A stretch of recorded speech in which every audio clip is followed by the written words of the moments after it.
대략 2000년 전 따스한 햇살이 비치는 어느 봄날 예수님께서는 갈릴리 바닷가에서 말씀을 가르치셨습니다. 조금 시간이 지나자 점점 더 많은 사람들이 예수님께로 모여들었습니다. 그래서 예수님께서는 바닷가에 떠 있는 한 배에 오르셨습니다.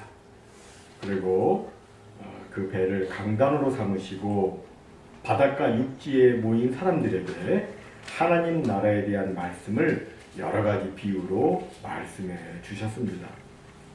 비유라고 하는 것은 어떤 것을 설명하기 위해서 다른 것을 옆에 놓고 비교해서 표현하는 방법입니다. 당시 사람들이 하나님의 나라를 제대로 이해를 하지 못하니까 예수님께서는 사람들이 알기 쉬운 지상의 이야기로 심오한 천상의 진리를 말씀해 주신 겁니다. 그 비유 중에 하나가 바로 오늘 본문의 씨 뿌리는 비유입니다.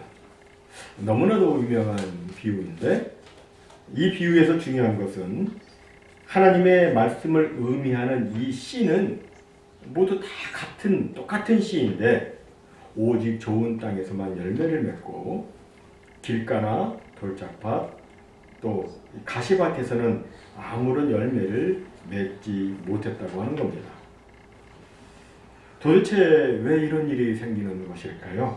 그것은 바로 하나님의 말씀에 대한 사람의 반응이 다르기 때문입니다. 먼저 길가와 같은 사람의 마음을 한번 생각해 보십시다. 하나님의 말씀이 뿌려질 때 어떤 사람은 길가와 같이 반응하는 사람들이 있습니다. 길가는 사람들이 많이 다니는 길입니다. 이 길가로 농부들도 다니고 마을 사람들도 다니고 또 여행객들도 다녔습니다.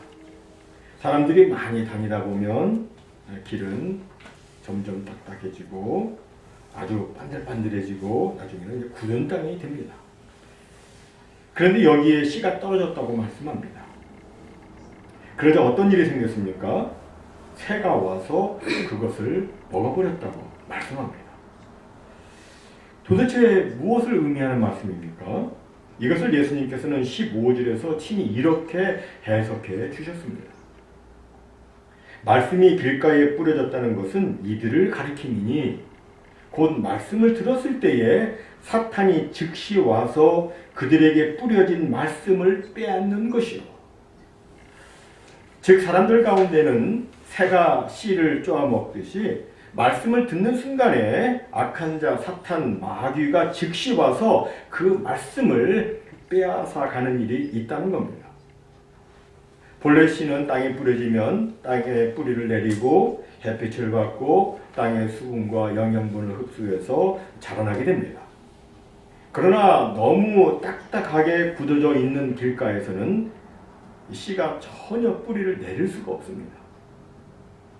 마찬가지로 사람이 하나님의 말씀을 듣게 되면 그 말씀을 아멘으로 받아서 내 심령에 뿌리를 내리고 하나님의 은혜의 비와 성령의 도우심의 햇빛을 받아서 자라야 합니다.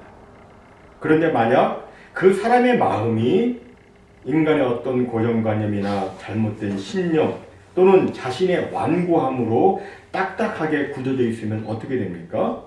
그는 하나님의 말씀을 받아들이지 않습니다. 사람들 가운데는 자기 생각과 자기 철학이 꽉 들어차 있어서 하나님의 말씀을 받아들이지 않는 사람들이 있습니다. 자기가 생각하는 그 틀이 있는데 그 틀에 맞지 않으면 즉시 거부해버립니다. 이런 경우에는 아무리 하나님의 말씀이 그의 마음밭에 떨어져도 그 마음밭에 말씀의 뿌리가 내리지 못합니다. 이렇게 되면 새가 와서 길가에 뿌려진 그 씨를 먹어버리듯 악한 자 사탄이 와서 그 마음에 뿌려진 그 말씀을 빼앗게 되어서 그 사람은 결국에는 구원을 받지 못하는 안타까운 일이 생기게 되는 겁니다.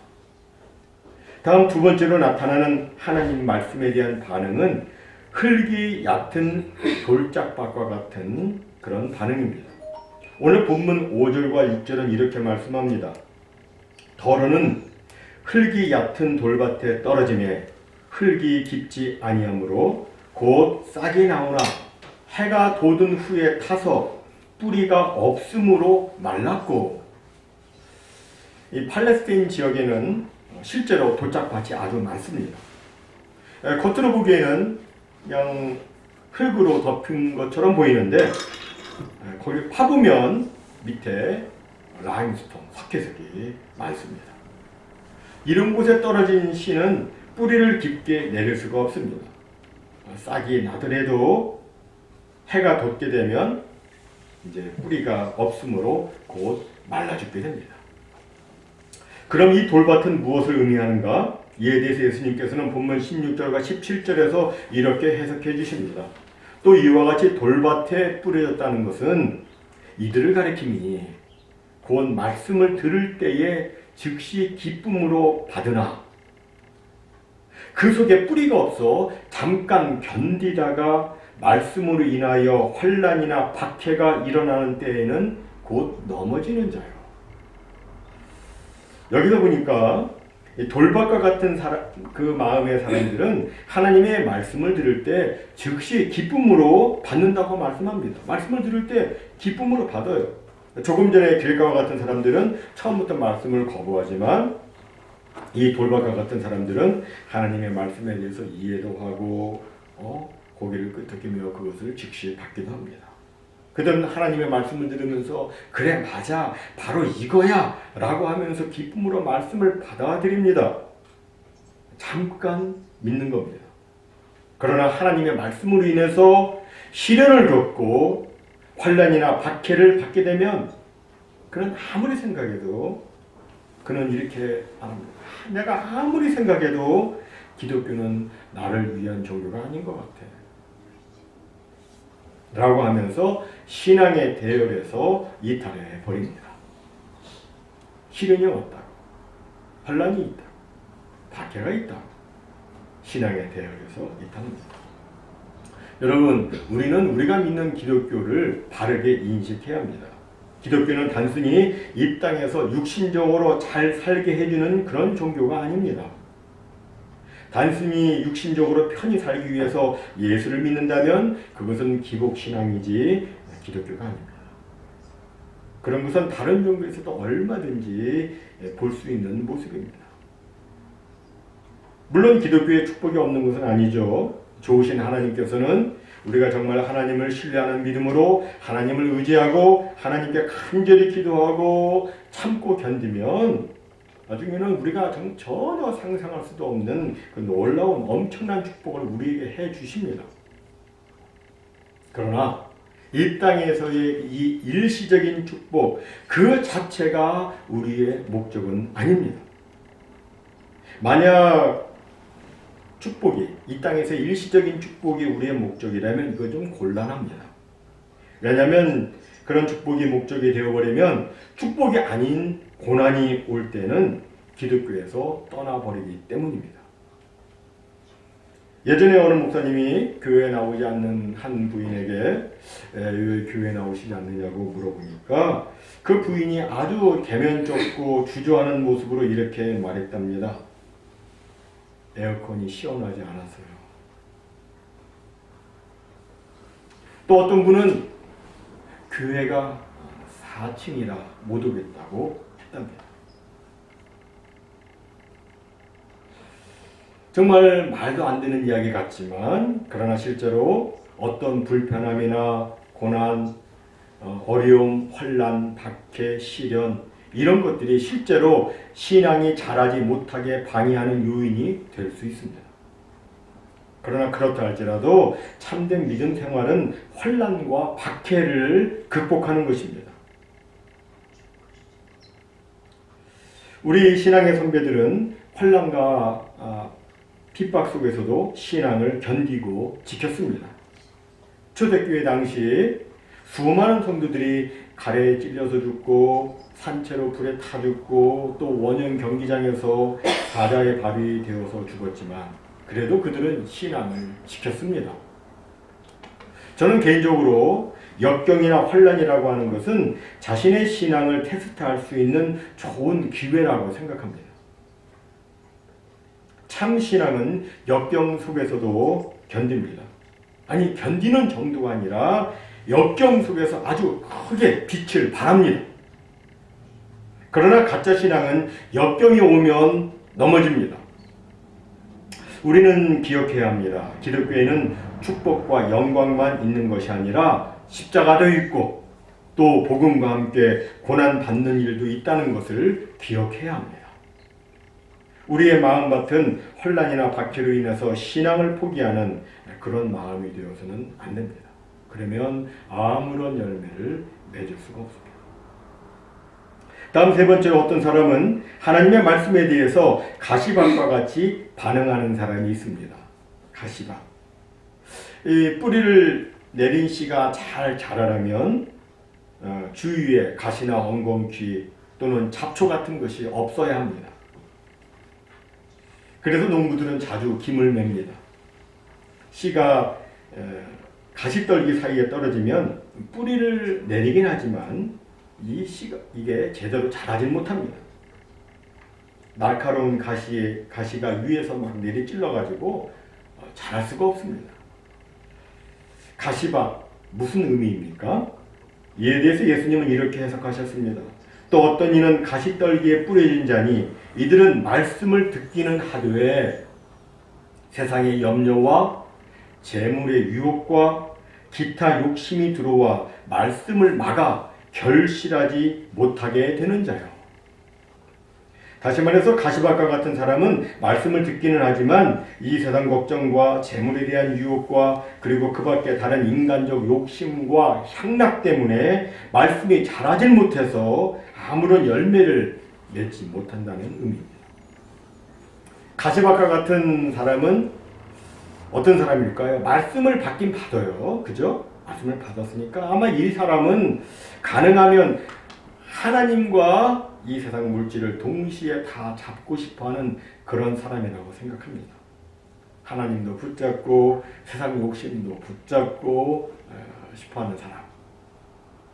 그러나 한 사람이 두 주인을 동시에 섬길 수 없기 때문에 한 주인을 선택해야 할 때 그는 결국 세상 욕심, 자기 욕심, 세상 재물을 선택합니다.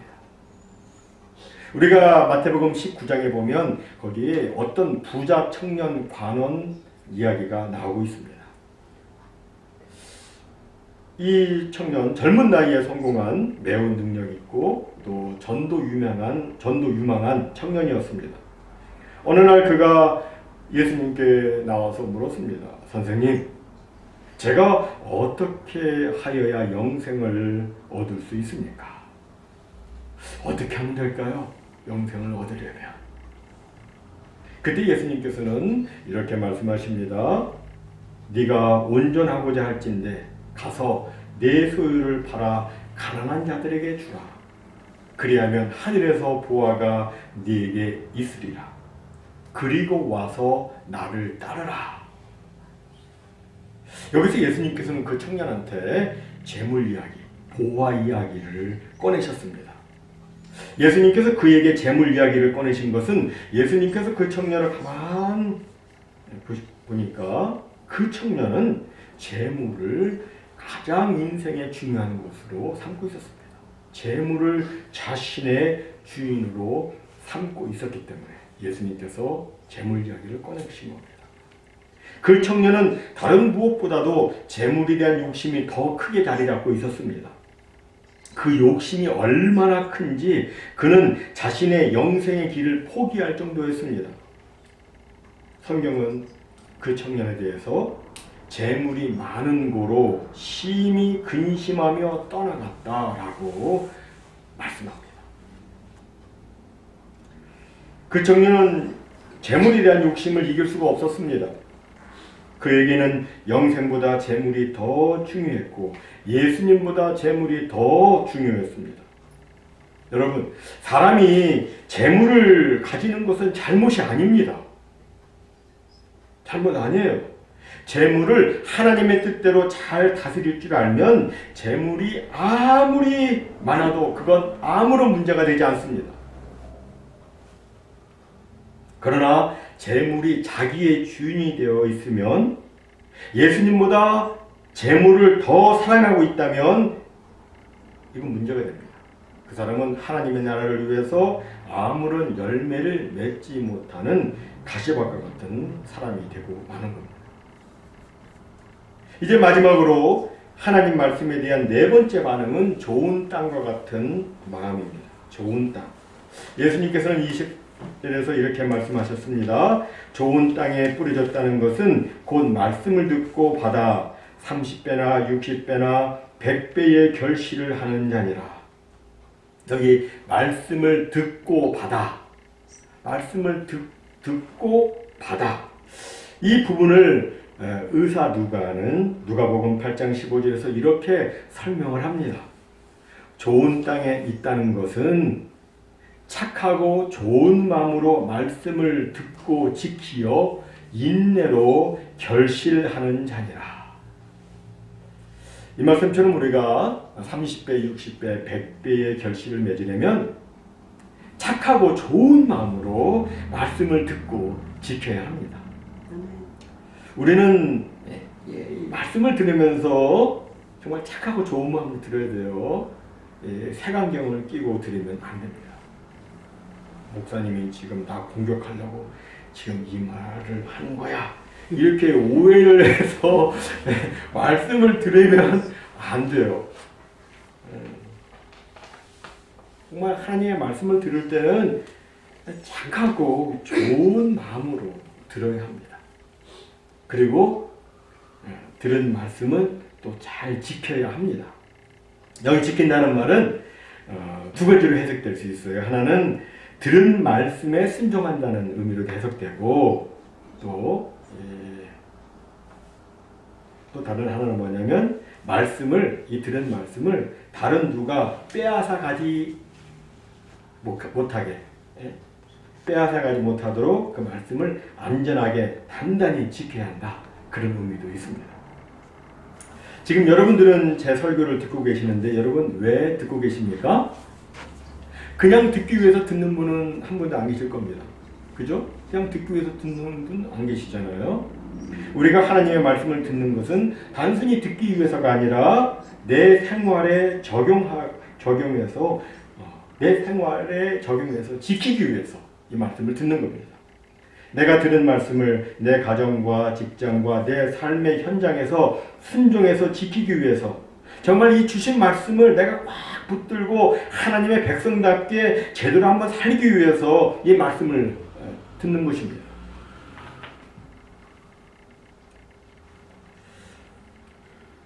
우리는 말씀을 지키기 위해서 듣습니다. 또 우리는 하나님의 말씀을 우리가 들었다면 이것을 마음에 잘 간직해야 됩니다. 또 잘 지켜야 됩니다.